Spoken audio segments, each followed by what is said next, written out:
प्रभु यीशु मसीह के नाम में आपको अनुग्रह, शांति और आशीष मिले। इब्राहिम लिंकन का नाम दुनिया में बहुत सारे लोग जानते हैं। जैसे इंडिया की तरफ से महात्मा गांधी का नाम बहुत सारे लोग जानते हैं, रिस्पेक्ट करते हैं। वैसे ही इब्राहिम लिंकन भी बहुत जानी मानी हस्ती रही है।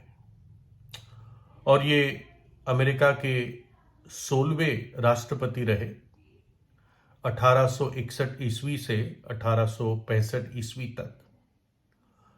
और 1865 ईस्वी में इनका असैसिनेशन हो गया, इनकी हत्या हो गई।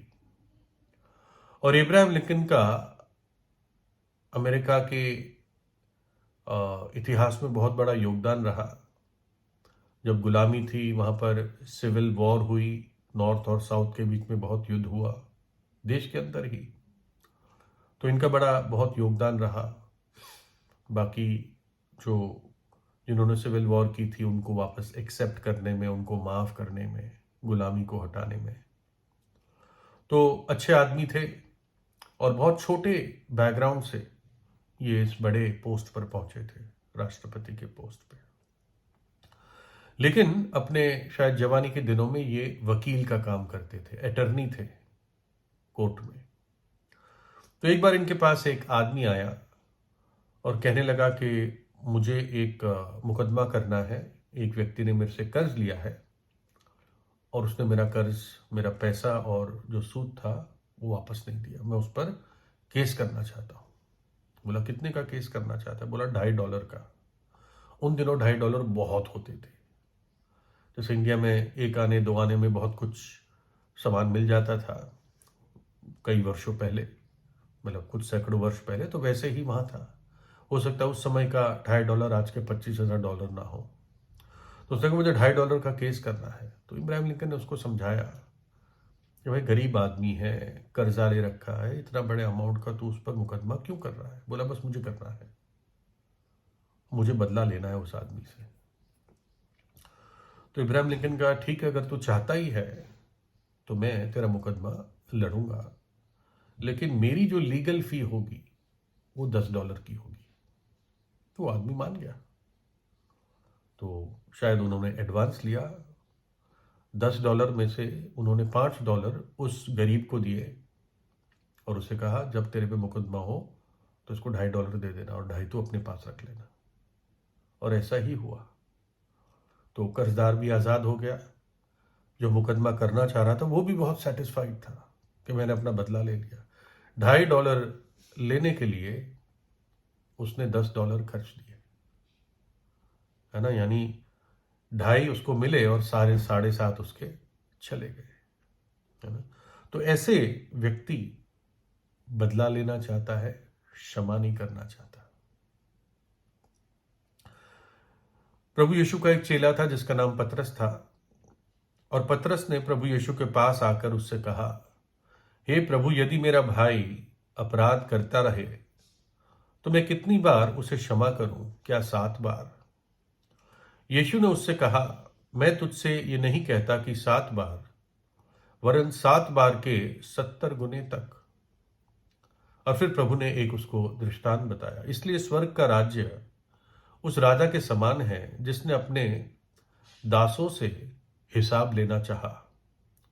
जब वो हिसाब लेने लगा तो एक जन उसके सामने लाया गया जो 10,000 तोड़े धारता था। ये 10,000 तोड़े बहुत होते थे उन दिनों में।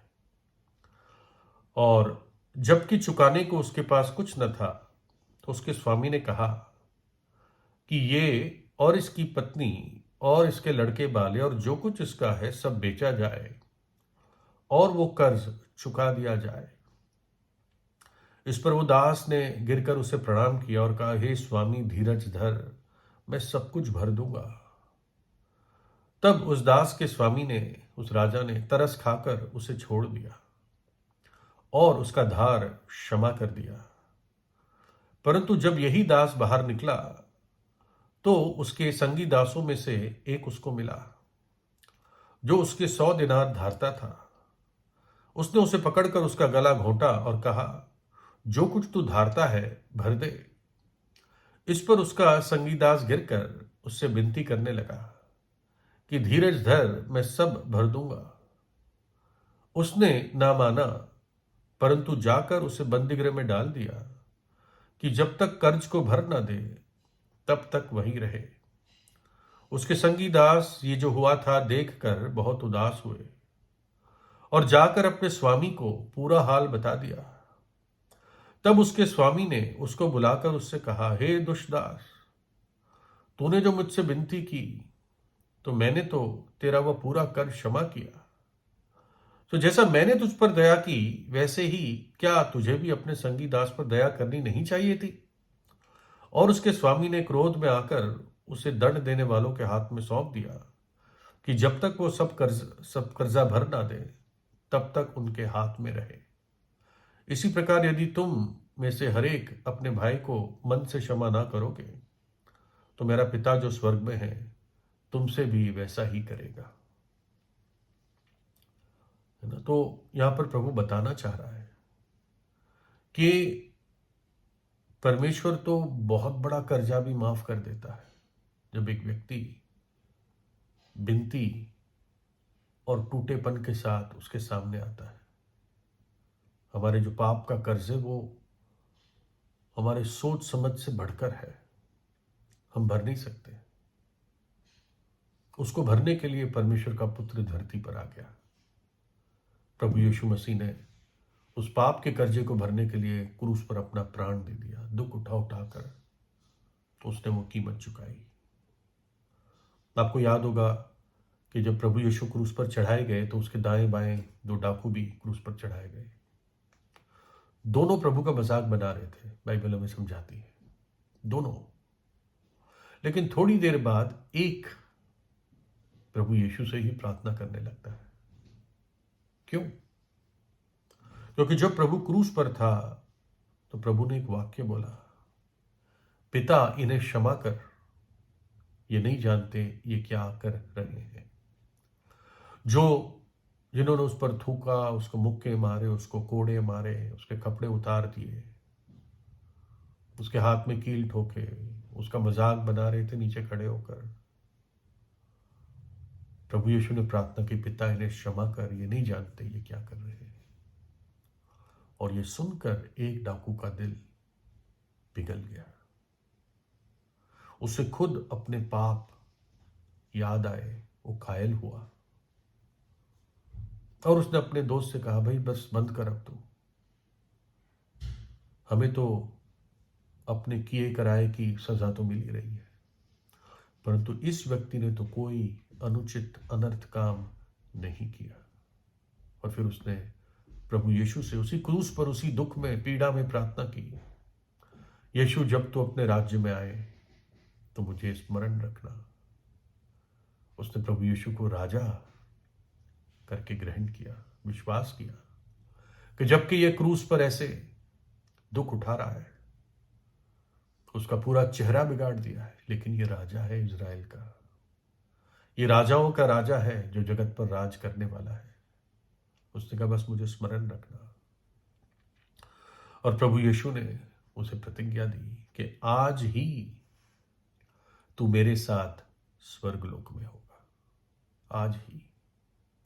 उसका सारा जो पिछला बैकग्राउंड था, पिछला इतिहास था, पिछले पाप थे, जो भी उसके काले धब्बे थे, वो सब उस दिन क्षमा हो गए, क्योंकि सच्चे दिल से पुकारा, पश्चाताप किया, प्रभु यीशु को पहचाना, उसे कहा यीशु मुझे स्मरण रखना।